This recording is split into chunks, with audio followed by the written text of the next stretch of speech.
আসসালামু আলাইকুম everyone, welcome back to my channel. আমি সুমনা চলে এসেছি নতুন একটা রেসিপি নিয়ে। আজকে রান্নায় থাকছে চিকেন রোস্ট। খুবই সিম্পলভাবে রান্না করব, কিন্তু খেতে এতটাই মজার। সেম রেসিপি ফলো করে আপনারা যদি বাসায় রান্না করেন, দেখবেন সবাই খুবই প্রশংসা করবে। আজকের চিকেনটা রান্না করব রাঁধুনি রেডিমিক্স রোস্ট মশলা দিয়ে। প্যাকেটের গায়ে সব রকম মশলা দেওয়াই আছে, কিন্তু আমি তারপরও কিছু এক্সট্রা মশলা অ্যাড করব, এতে করে কিন্তু রোস্টের আরও টেস্টটা বেড়ে যাবে।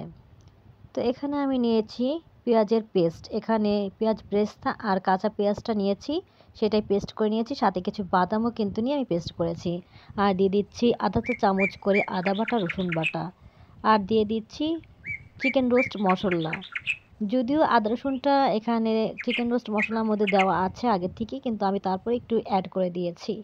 এখন টক দই দিয়ে দিলাম 2 চা চামচ। এই টক দইটা খুবই স্মুথ, এর জন্য আমার আগে থেকে ফেটিয়ে রাখার কোনো প্রয়োজন হয়নি। আর দিয়ে দিচ্ছি টমেটো ক্যাচাপ 1 টেবিল চামচের মতো। এখন দিয়ে দিচ্ছি 1 চা চামচ কাশ্মীরি রেড চিলি পাউডার। চাইলে কাশ্মীরি মরিচটা কিন্তু স্কিপ করতে পারেন, তবে আমি দিয়ে দিলাম, কালারটা খুব সুন্দর আসে। আর এখন এগুলো মাখিয়ে আমি এখন একটা সাইডে রেখে দেবো এটা।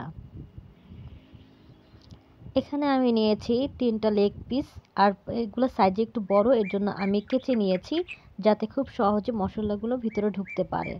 এখন এর মধ্যে দিয়ে দিচ্ছি লবণ আর 1 ফালি লেবু, এতে করে এর ভিতরে যে গন্ধটা আছে সেই গন্ধটা থাকবে না। এখন আমি দিয়ে দিব জাফরান রংটা দিয়ে এখন এটা ভালো মতো মাখিয়ে নিব। আর এটা ভাজার পর কিন্তু খুব সুন্দর একটা কালার আসে, এর জন্যই দেওয়া। আমার চিকেনটা মাখানো হয়ে গিয়েছে।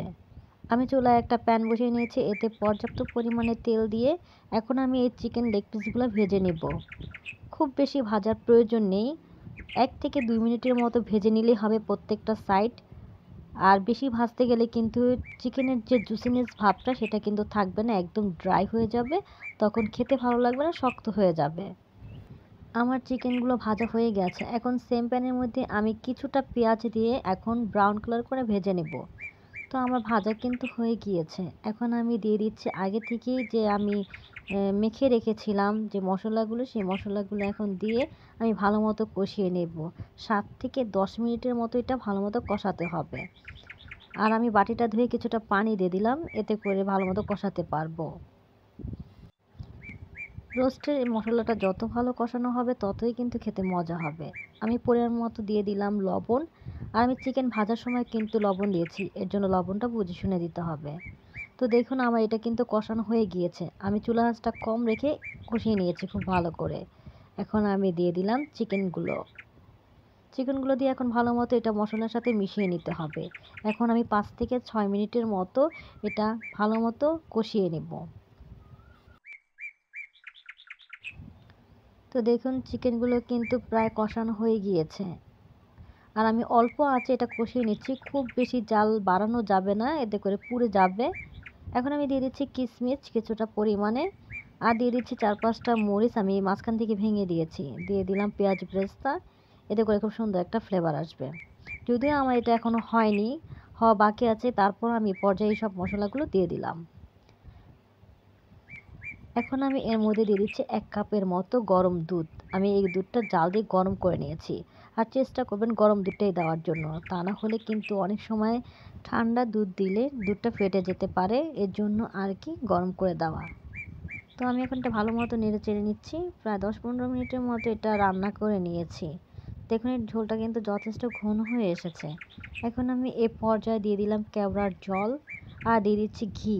আমি ঘিটা সবসময় লাস্টে দেওয়ার চেষ্টা করি, এতে করে কিন্তু খুব সুন্দর একটা ফ্লেভার অনেকক্ষণ পর্যন্ত থাকে। আর প্রথমে দিলে ঘিয়ের ঘ্রাণটা কিন্তু তেমন একটা পাওয়া যায় না। তো আমার কাছে এরকমটা লাগে। যদি আপনারা চান তাহলে প্রথম থেকেই ঘিটা দিয়ে নিতে পারেন। আমি সবশেষে দিয়ে দিলাম কিন্তু পেঁয়াজ ব্রেস্তা দিয়ে এখন এটা ঢেকে রাখবো 2 মিনিটের মতো। 2 মিনিট পর আমি কিন্তু চুলাটা বন্ধ করে দিয়েছি। এখন আমি এটা সার্ভিং ডিশে ঢেলে নেব। তো আমার চিকেন রোস্টটা রান্না হয়ে গিয়েছে। আশা করি আজকে আমার এই রেসিপি আপনাদের ভালো লেগেছে। যদি ভালো লেগে থাকে তাহলে প্লিজ আমার চ্যানেলটি সাবস্ক্রাইব করে দিবেন এবং লাইক কমেন্ট শেয়ার করে পাশে থাকবেন।